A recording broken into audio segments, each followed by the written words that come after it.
تیرے در سے کدھر جائیں؟ تحریر ہاجرہ عمران۔ اگلا حصہ۔ وہ خواہش سے کر سکتی تھی کہ کاش اس کے اور رب کے درمیان سارے پردے اٹھ جائیں، مگر جانتی تھی یہ اتنا بھی آسان نہیں تھا۔ اس کے لیے ریاضت کی ضرورت تھی۔ ابھی شاید یہ ممکن نہ تھا۔ آج اسے سوچ کی پاکیزگی کا تحفہ ملا تھا۔ شاید ہر بار وہ کسی انعام سے نوازی جائے۔ پہلا انعام اسے مل گیا تھا۔ وہ ذرا ذرا غنودگی میں چلی گئی تھی۔ اس کی سانس کا زیر و بم تیز ہو رہا تھا۔ اس نے تلاش کے لیے روح کی نگاہ ڈورائی تھی۔ اسے ایک بلیزنگ رحمت سے نواز دیا گیا۔ اس کی ہر جنبش، ہر آہٹ اور ہر سوچ سے واقف تھا۔ وہ دنیا کو بے وقوف بنا سکتی تھی، دنیا سے جھوٹ بول سکتی تھی، مگر اس سے کچھ چھپا ہوا نہیں ہے۔ اب وہ شاید کبھی جھوٹ نہ بول سکے۔ یہ احساس اس کے ساتھ رہے گا کہ کوئی اس کے ساتھ ہے، کوئی اس کے جسم میں پیدا ہونے والی سوچ کی لہر تک سے واقف ہے۔ دھوکہ کس کو دے، کس کے سامنے جھوٹ بولے، کس کے ساتھ منافقت کرے؟ وہ جانتا ہے، وہ واقف ہے۔ اس کے سامنے شرمندہ نہیں ہونا چاہتی تھی۔ اب شاید یہی احساس غالب رہے، اور وہ اس احساس سے پیچھا بھی نہیں چھڑانا چاہتی تھی۔ اس ڈر میں مبتلا ہونے کے لیے کوئی غلطی سرزد نہ ہو جائے، یہ ایک لمحہ اسے کافی تھا۔ اس کے ساتھ جو ہو رہا تھا، اس پر راضی بررضا ہونے کے لیے یہ لمحہ کافی تھا۔ اس کی آنکھوں کے کناروں سے موتی ٹوٹ کر گرنے لگے۔ دور دراز علاقوں سے سفر کر کے اللہ کے ولی اس دھرتی پر پہنچے۔ جانتے تھے کہ اللہ کے بندوں کو اللہ کے پیغام کی ضرورت ہے۔ حضرت علی حجویری رحمۃ اللہ علیہ بھی عراق ایران سے سفر کرتے ہوئے اس جگہ پر پہنچے اور اپنے ہاتھ سے کھانا پکا کر لوگوں کو کھانا کھلانے لگے۔ چشمے کے ٹھنڈے پانی سے لوگوں کی تواضع کرتے۔ اس طرح کھانے کے لنگر سے ان کا تعلق لوگوں سے بنتا گیا۔ کوئی دو زانو ہو کر اس کے قریب ہی بیٹھ گیا۔ اس نے دھیرے سے آنکھیں کھولی، جو پانیوں سے لبریز تھی۔ اس کی طرف براہ راست دیکھنے سے پہلے سفید چادر کے کناروں میں ان موتیوں کو جذب کیا۔ آج وہ خود کو بہت ہلکا پھلکا محسوس کر رہی تھی۔ اسے راضی بررضا رہنے کی وجہ مل گئی تھی۔ اسے کسی مضبوط کاندھے کا سہارا نصیب ہو گیا تھا۔ وہ سہارا ہمیشہ سے اس کے قریب تھا، مگر اسے تلاش کرنے میں اسے زندگی کے 20 برس لگ گئے۔ تم نے منت کا دھاگا نہیں باندھا؟ وہ پوچھ رہا تھا۔ ہمارے بزرگوں کی زندگیوں نے ہمیں کیا اسباق دیے؟ اپنی زندگی کا ڈیمو دیا، اور ہم نے ہر سبق کو تعویذ، دھاگوں اور منتوں مرادوں تک محدود کر لیا۔ اولیاء کرام کا اپنا وجود ہی تعلیمات کی تفسیر تھا، مگر ہم نے اس میں سے بھی اپنے مقصد کو پسند کر لیا۔ جب راضی بررضا رہنا ہے، جو مل گیا اس پر شاکر رہنا ہے، تو منت کیسی اور مراد کیسی؟ وہ اس کی بات پر سر ہلا رہا تھا۔ وہ اندر ہی اندر روح کی تلاش میں کسی اور ہی سفر پر تھی۔ وہ ساتھ بیٹھا تھا، اسے دیکھ رہا تھا۔ وہ بھی اسے محسوس کر رہی تھی، اس سے باتیں کر رہی تھی۔ غنودگی بڑھ گئی تھی، وہ بے خبر ہو گئی تھی۔ اب بات نہیں کر رہی تھی، اس کی سانسوں کی آواز سنائی دے رہی تھی۔ پچھلے دنوں سے وہ سوچو کہ جس نرگے میں پھنسی تھی، اسے لگا نادیدہ رسیاں کھل رہی ہیں۔ وہ آہستہ آہستہ ان کے نرگے سے آزاد ہونے لگی۔ وہ سوچ کا نرگا نہیں تھا، وہ نامحرم کی محبت کا شکنجہ تھا، جس نے اسے چاروں طرف سے کس رکھا تھا، جس سے پچھلے کچھ دنوں سے وہ آزادی محسوس نہیں کر رہی تھی۔ اسے آگے بڑھنے کے لیے روشنی کی ہلکی سی لکیر نظر آ گئی تھی۔ اس نے اپنے دل کو مضبوط کرے گی، وہ نکل جائے گی اس شکنجے سے جو اس کے ارد گرد کسا ہوا تھا۔ وہ نئے راستے پر چل پڑے گی۔ وہ جھٹلا دینے کی کیفیت سے نکل کر قبولیت کا درجہ اپنائے گی، خود کو مضبوط کرے گی۔ اسے اپنے ارد گرد سرگوشیاں سی محسوس ہو رہی تھیں۔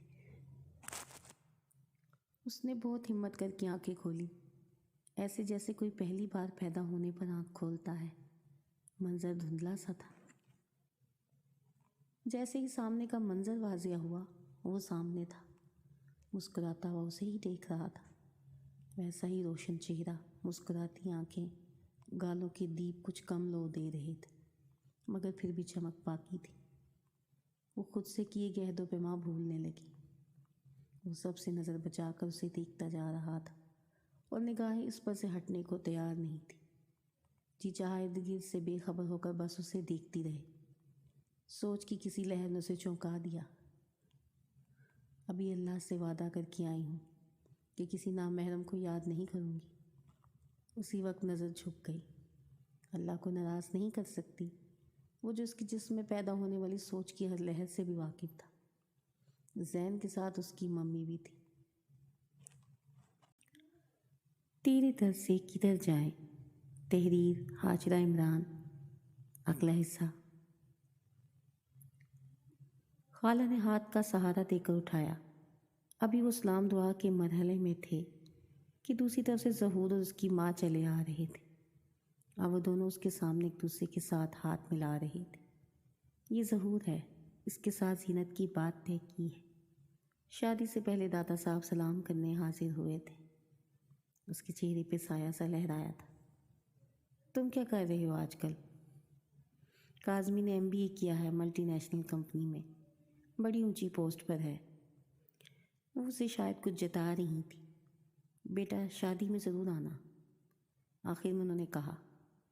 نہیں آنٹی، میں نہیں آؤں گا، میرا مطلب ہے کہ مجھے اس روز کہیں جانا ہے، میں مصروف ہوں گا۔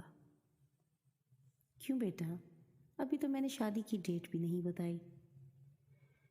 بس اگلے کچھ روز مصروف ہوں گا، مجھے پتا ہے میں نہیں آ سکوں گا۔ اس پر اچٹتی ہوئی نظر ڈال کر وہ اپنی امی کی طرف متوجہ ہو گیا۔ ظہور کاظمی اپنے فون میں اس طرح مصروف تھا کہ جیسے اس کے ارد گرد کوئی موجود نہ ہو۔ آئین اس وقت جب میں آگے بڑھ جانا چاہتی تھی، آپ نے اسے میرے سامنے لا کھڑا کیا۔ بھولنے کا ارادہ کیا ہی تھا، اس کی پرچھائی سے جان چھڑانی چاہی۔ یہ کیسا امتحان ہے میرے مالک؟ اس کی سرخ آنکھیں گالوں کی پچھتے دیے، ہونٹوں پر دم توڑتی مسکراہٹ، سب کچھ اسے یاد آ رہا تھا۔ ابھی تو بھولنے کا ارادہ کیا تھا، ابھی پھر سے کیوں یاد آنے لگے ہو؟ ظہور کی امی کھڑی کھڑی گر گئی تھی۔ ان کے گھر پیغام پہنچا تو امی اور خالہ پتہ لینے چلی گئی۔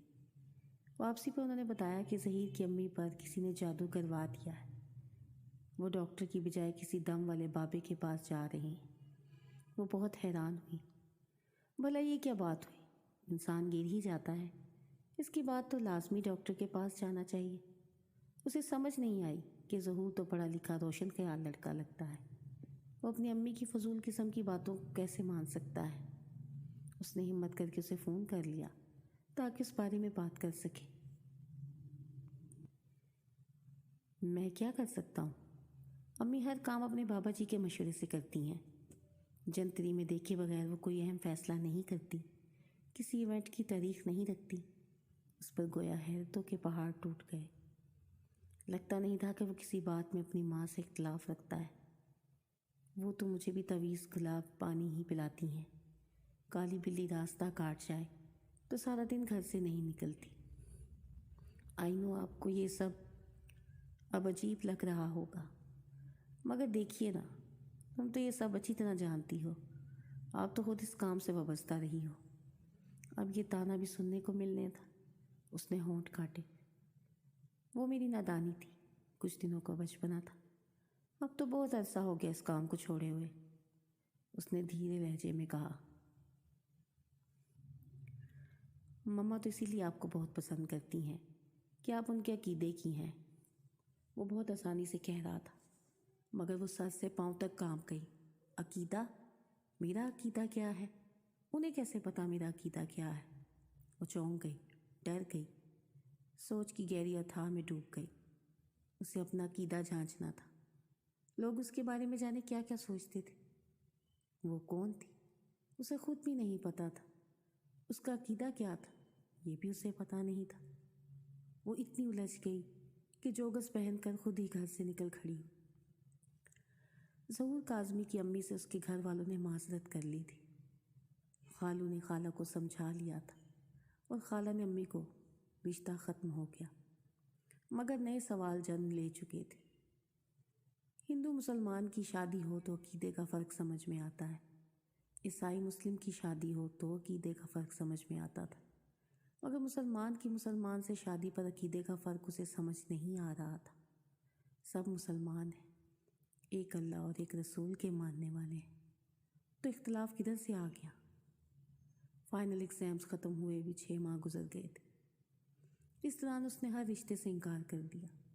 امی اس سے خفا تھی، خالہ بھی الگ گھر لینے کی دھمکیاں لگاتی، مگر وہ انہیں جانے ہی نہیں دیتی تھی۔ ضروری تو نہیں کہ بچوں کی شادیاں کر کے ہی رشتہ داری مضبوط ہو، آپ اور میں تو پہلے ہی سے رشتوں میں بندھے ہوئے ہیں، چلے ہم اپنے پہلے سے موجود خونی رشتوں کو مضبوط بنائیں۔ خالہ اسے بس دیکھتی رہتی، اتنی زیادہ محبت کیسے بھری ہے تمہارے دل میں؟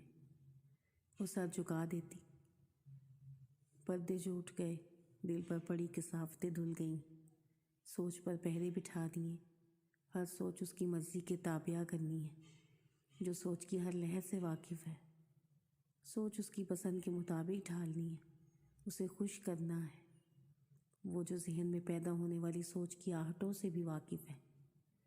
ہر منفی سوچ سے بچنا ہے، ہر مثبت سوچ کو دل میں جگہ دینی ہے۔ اس نے خالہ کی گود میں سر چھپا لیا۔ اللہ کو قطع رحمی پسند نہیں، اسی لیے اسے بھی پسند نہیں تھی۔ تیرے در سے کدھر جائیں؟ تحریر ہاجرہ عمران۔ آخری حصہ۔ وہ ہاتھ میں چھتری لیے سڑک پر نکل آئی تھی، جس کی 2 رویہ سڑک کے کنارے درخت قطار در قطار سجے دھجے کھڑے تھے۔ وہ لارنس گارڈن شروع ہونے سے تھوڑا پیچھے ہی فٹ پاتھ پر بیٹھا آتی جاتی ٹریفک دیکھ رہا تھا۔ وہ جس درخت کے نیچے بیٹھا تھا، اس پر بیٹھے ایک پرندے نے اس کے سر پر بٹ کر دی۔ وہ کچھ خفا سا پہلوؤں پر ہاتھ رکھے درخت کی طرف دیکھنے لگا۔ تمیز نہیں ہے؟ مہمان ہوں تمہارا، مہمانوں کے ساتھ ایسا سلوک کرتے ہیں کیا؟ تم بھی ٹھیک کہتے ہو، روز روز آنے والوں کو مہمان تو نہیں کہتے، مگر کیا کروں، مجبوری ہے۔ مگر تم کیا جانو مجبوری کس بلا کا نام ہے؟ وہ لڑاکا عورتوں کی طرح ایک ہاتھ پہلو پر رکھ کر دوسرا ہاتھ لہرا کر درخت پر بیٹھے پرندے سے لڑ رہا تھا۔ بارش کے چند قطرے اسے شدید شاید ٹھنڈا کرنے کے لیے اس پر برسے تھے۔ وہ سامنے سے چلی آ رہی تھی، اپنی مصروفیات میں اسے دیکھ نہیں سکا۔ وہ حیرت سے اسے درخت کی طرف منہ اٹھائے مکالمہ کرتے دیکھ رہی تھی۔ کب سدھرے گا یہ لڑکا؟ وہ بڑبڑائی تو وہ ادھر متوجہ ہوا۔ تم؟ وہ زور سے چلایا۔ ارد گرد راہگیر متوجہ ہو گئے۔ آہستہ اس نے ہاتھ سے اشارہ کیا۔ کیا واقعی تم ہو؟ کیا میں بیٹھے بیٹھے سو تو نہیں گیا؟ نہیں، میں تو کھڑا ہوں۔ اس نے خود کو دیکھا اور خود ہی اپنے سوال کا جواب دیا۔ وہ ہنسنے لگی۔ تو مجھے اپنی شادی کا کارڈ تو نہیں دینے آئی ہو نا؟ میں صاف صاف بتا دوں، میں تمہاری شادی پر نہیں آ رہا، یہ کوئی فلم نہیں ہے، اور نہ میں سائڈ ہیرو ہوں، اور ہیرو تو تمہارا ظہور بھی نہیں ہے، شکل سے ہی ولن لگتا ہے، ایک آنکھ نہیں بھایا مجھے، ایٹیٹیوڈ تو دیکھو، جیسے سارا پاکستان اس کے سر پر چل رہا ہے۔ وہ ہنسنے لگی، زور زور سے ہنسنے لگی، آنکھوں کی سطح گیلی ہو گئی۔ مجھے نہیں پتا میں یہاں کیسے پہنچی، گھر سے واک کرنے نکلی تھی، اس سڑک پر مڑی تو سوچا تمہیں کیسے پتا ہوگا کہ میں آ گئی ہوں۔ مجھے پکا یقین تھا کہ تم نہیں آؤ گے۔ کیسے نہیں آتا؟ کہیں جاتا تو نہ آتا، یونی سے چھٹی کے بعد ادھر ہی آتا تھا، پھر جاب ہو گئی تو جاب پر جانے سے پہلے اور چھٹی کے بعد بھی ادھر سے ہی گزرتا ہوں، ادھر ہی بیٹھا رہتا ہوں۔ اب تو چرند پرند درخت پودے گھاس راہگیر ٹریفک سارجنٹ سب مجھے پہچاننے لگے، اکثر تو سوال بھی کرنے لگے کہ وہ نہیں آئی۔ کیا کہا؟ ابھی تم نے کچھ دیر پہلے کہا تھا کہ تم آ گئی ہو، کیا تم آ گئی ہو؟ کیا واقعی تم آ گئی ہو؟ وہ حیرت سے چلایا۔ زینت نے اس بات میں سر ہلایا۔ ہاں میں آ گئی ہوں۔ ظہور کا کیا ہوا؟ اس کی چھٹی ہو گئی۔ کیا واقعی؟ ہاں، مگر جاتے جاتے وہ مجھے ایک الجھن میں ڈال گیا۔ کیسی الجھن؟ وہ چھوڑو، تم بتاؤ کہ تمہارا عقیدہ کیا ہے؟ اس نے چھتری اس کے ہاتھ سے لے کر اپنے اور اس کے اوپر تان لی۔ بارش کا کوئی کوئی قطرہ گستاخی کر دیتا تھا، ورنہ وہ دونوں بڑے حد تک ہلکی فوار سے محفوظ فٹ پاتھ پر کھڑے تھے۔ یہاں سالوں پرانے گنے درختوں کے سائے تھے جن میں پرندے کثیر تعداد میں چھپے ہوئے تھے۔ میرا عقیدہ وہی ہے جو ہر مسلمان کا عقیدہ ہوتا ہے۔ میں بہت زیادہ تو نہیں جانتا، مگر اتنا یقین ہے کہ جب میں مروں گا تو اس گواہی کے ساتھ اشہد ان لا الہ الا اللہ واشہد ان محمد عبدہ ورسولہ، یہی میرا عقیدہ ہے۔ اس نے ساری الجھن ہی دور کر دی تھی۔ یک لخت اس کی آنکھوں میں آنسو بھر گئے۔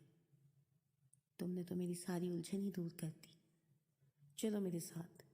وہ اس سے آگے چل رہی تھی، لارنس گارڈن کے گیٹ سے اندر داخل ہوتی ہوئی ترت مراد تک پہنچ کر تھم گئی۔